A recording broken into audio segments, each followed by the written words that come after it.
Howdy folks, and welcome to the Hillbilly Kitchen. Today we're making crazy cake, wonder cake, wacky cake, WWII cake, however you know this. This cake is an amazing cake, and especially for folks who have egg or dairy allergies, because it has no eggs and it has no milk.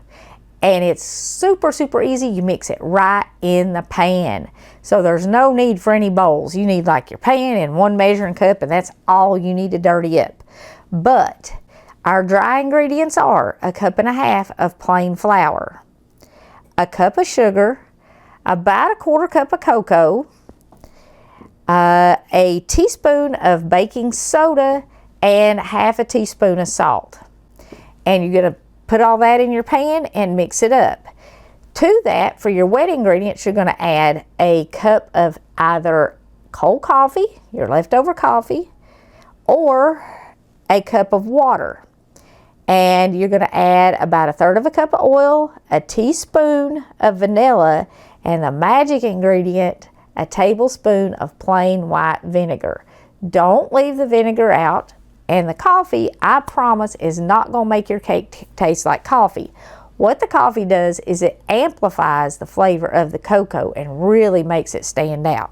So, how we're going to start is we're going to whisk our dry ingredients together, get out any lumps, and you do want to do this because if you don't do this, your cocoa could lump up in your cake, and then you would have just lumps of the chocolate in it. But by mixing it in with the sugar and the flour, you don't get lumps of cocoa in your cake. You can mix this in a bowl if you want to, and then pour it in the pan or pour it in cupcakes.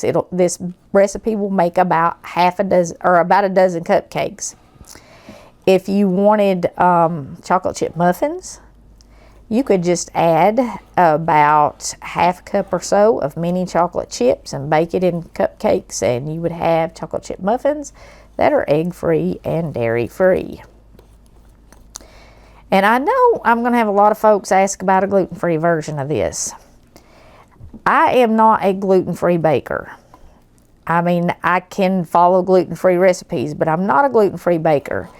And there are lots of folks who have gluten allergies who do videos on gluten-free baking, because gluten-free baking is kind of a whole different beast.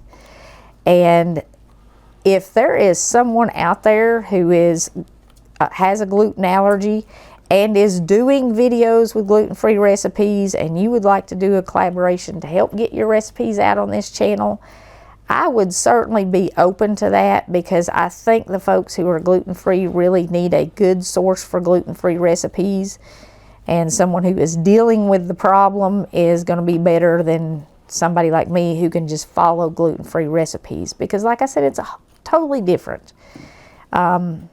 Of course, there's still a lot of baking principles that are the same, but if there's somebody out there that wants to share gluten-free recipes and maybe do a collaboration, why don't you contact me in my email, and maybe we could work something out.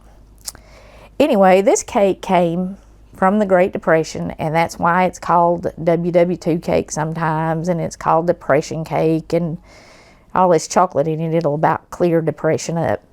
Once you get your dry ingredients mixed up, kind of make some holes in them, and then we're going to pour our wet ingredients over this. Like I said, water or cold coffee, either one will work, but the coffee does make the chocolate flavor better. We did a Joe's cake, which was a handed down recipe in my family, and it used cold coffee because of the flavor in the chocolate cake. This cake sometimes is also called Joe cake, and I'm not sure why, but the family recipe was named after a lady named Josephine, and I don't think it's the same Joe because it's a very different cake. But anyway, we're just going to pour our wet ingredients over top of our dry ingredients. Coffee or water, whichever one you're using, and your oil, and any oil will work, and your vinegar. Don't forget that tablespoon of white vinegar, and your vanilla, at least a teaspoon of vanilla. This cake will bake up as a vanilla cake. You would want to do water and not coffee. You wouldn't want to use coffee in a vanilla cake, but you would have to cut your liquid a little bit, and or either that or add a little bit of extra flour because you wouldn't have the cocoa in there. You could do it as a vanilla cake.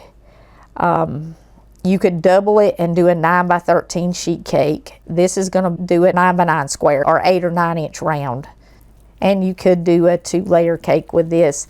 It does have kind of a spongier texture, but you could still layer it if you want to.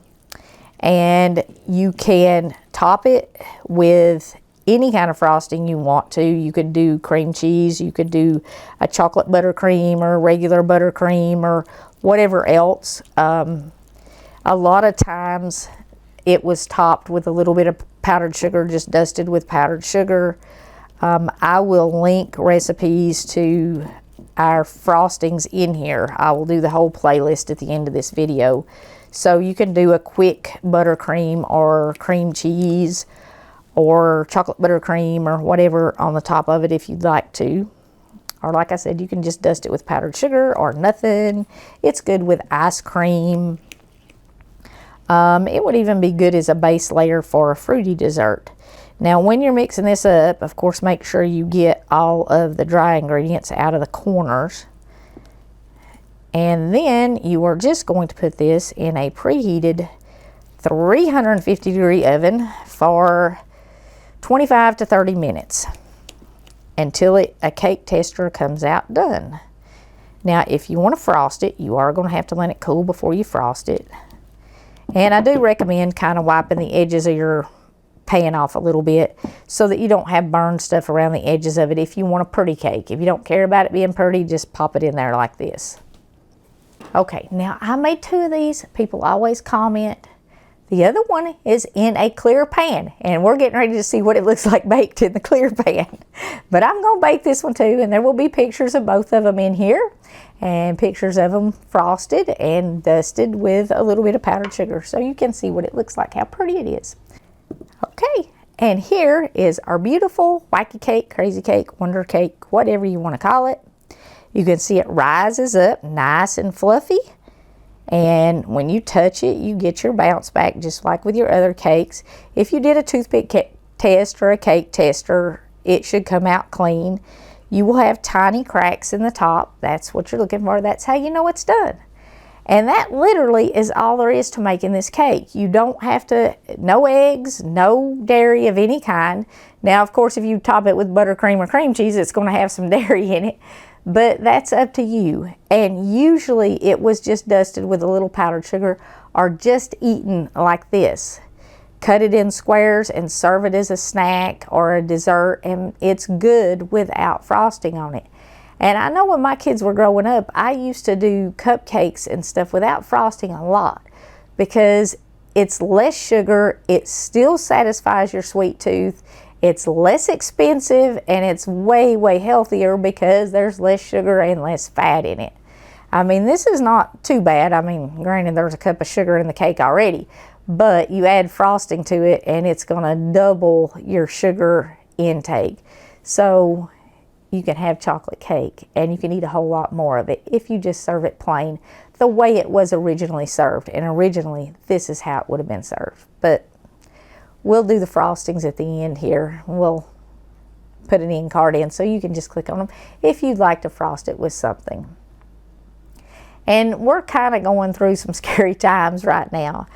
So, I mean, and I know for us it's the scariest times of our life.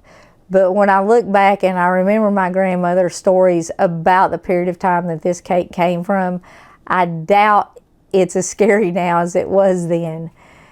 But because we're going through such tough times, I have been seeking some comforting verses from the Bible and some of God's promises and stuff that, you know, kind of help get us through. And I've been in Isaiah, which is, if you haven't read Isaiah in a while, read Isaiah. That's a good book in the Old Testament. But I want to share Isaiah 41:13 with you to kind of encourage you today. For I, the Lord thy God, will hold thy right hand, saying unto thee, Fear not, I will help thee. Over and over again in the Bible, God tells us to fear not, that He will help us, that He is our Lord and He will care for us.